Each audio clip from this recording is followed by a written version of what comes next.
ইংরেজিতে ক্লাস্টার শব্দের অর্থ একগুচ্ছ। ক্লাস্টার বোমার মধ্যে আসলে থাকে একগুচ্ছ ছোট ছোট বোমা, ছোট কিন্তু শক্তিশালী। একটি বড় ক্ষেপণাস্ত্র মোড়কে এই ছোট বোমাগুলি ভরা থাকে। উৎক্ষেপণের পর শূন্যেই খুলে যায় ক্লাস্টার বোমার অস্ত্র মুখ।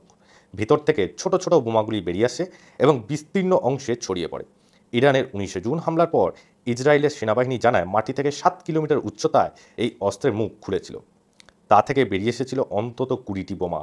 সেগুলোর মধ্যে ইসরায়েলি বিভিন্ন প্রান্তে 8 কিলোমিটার পর্যন্ত এলাকায় ছড়িয়ে পড়ে। ক্লাস্টার বোমার আরও একটি বিশেষত্ব হলো এর মধ্যে থাকা ছোট বোমাগুলির কোনোটিও মাটিতে পড়লে সঙ্গে সঙ্গে ফাটে না।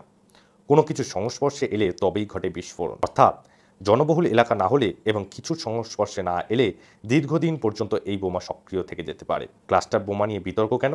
নির্বিচারে ধ্বংস করতে সক্ষম ক্লাস্টার বোমা একবার ছোড়া হলে কোথায় পড়ছে, তাতে কার ক্ষতি হচ্ছে তা আর নিয়ন্ত্রণ করার কোনো উপায় নেই।